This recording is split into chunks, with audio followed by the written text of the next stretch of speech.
Hello so pate na bonan ni ko pa to ni ko ai GDS post office na to recruitment hu say ding win it apply dam to tingle ipitabang qualification ngai ham to tingle ai apply nom hon jong ka apply pe the hi ka number ka koin in pe la video chai na chan ge ana be u te ke pan tau te post office adinga vacancy ong ho register bol na ding hi le date 10 February 2025 आगे pending last date here ले date 10 date 3 March 2025 लेके चाहिए ही थेम खाना registration ना बोल ना ये mistake ना बोल खाले इसे correction window है date 6 March 2025 आको ना date 8 March 2025 गया है ये सुंगा जो correction ना के बोल थे ही post के होंगे जो तुम उमिन first ना पा है branch postmaster BPM hin second na pa hai assistant branch postmaster ABPM hin antha na pa hai dak sevak the branch postmaster pa hai le day to day postal operation post office and in the manner post office abesuya hai branch postmaster na panding hin khat pa hai le assistant branch postmaster pa ne ke thu piding dak seva ong ja te bang mama acho assistant pa bang acho इसे ना तो ले थम हो असना के थोपी दिंग ही तिंगला अमा हो सैलरी ही ले ब्रांच पोस्ट मास्टर पा आहे न पन सैलरी 12,000 to 29,380 के ही दिंग ABPM ले दक सेवा आवांग है 10,000 to rupees 24,470 चिका हे चिके का जो ना सांदे कुम हे अलोम पे ना जो मिनिमम ही 18 years नहीं ngayin tampe na cha 40 years नहीं ngayi in la schedule caste la schedule tribe ST ho tinglami ho adinga chun 5-year relaxation a le 45 years chan ge chun apply abol the hi educational qualification na hai sang ta jong ngai pun class 10 pass ngayin maths le english a cho them khat cho mark hoya pass de te wang cho ngayin a hi tingle adang qualification ngai ho cho computer knowledge them khat be na nei ding cycle tol ji ni he ding tingle hi chi tailo wa he thildang ki hin so na thei livelihood na ni ngai tingle koi tabang benchmark disability ga ti dan cho ta sa la sam ho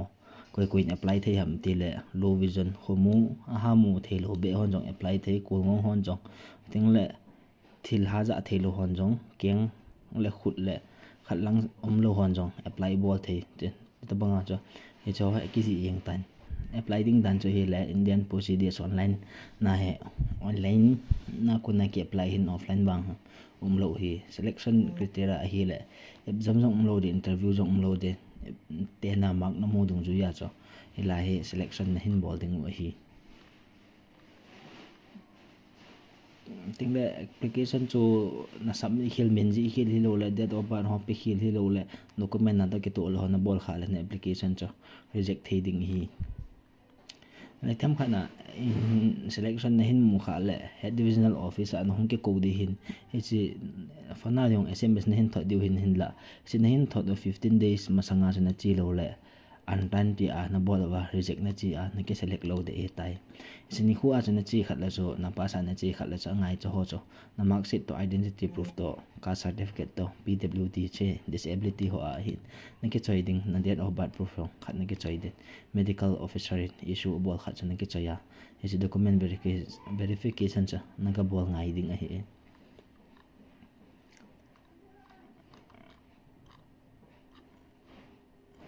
tingle ichi ne apply na chu phatma sadanga post office lo le service dang na bol khan hi mana chu i khat preference consider na lut bai jeb diong hi di po ye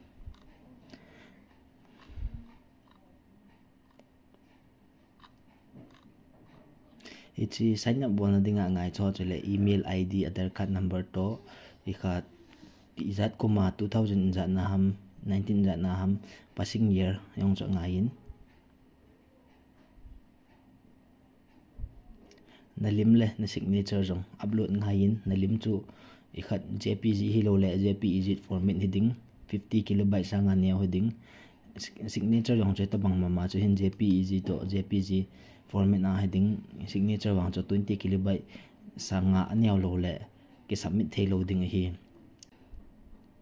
ting la apply na dinga chu pau ngai ho chu le ho a chu lang pe a chu Manipur hin Manipur chu veu te chu Manipur a hi Manipuri hi lo le English khat pen pen chu tho thei angai ye hi chen chu hi in post office a ke hong chu min koi ta bang apply nom la ka phone number la hi ka koin chi WhatsApp ma in text leo chun ka hin apply pe ding hi in Nothing le WhatsApp channel khajong ka simin description le comment na pin link ka bolin chi WhatsApp channel jong nong jaw le job subject hon mo jing thei ding o hin hi chen video ki chain ban teng ki moto ki taute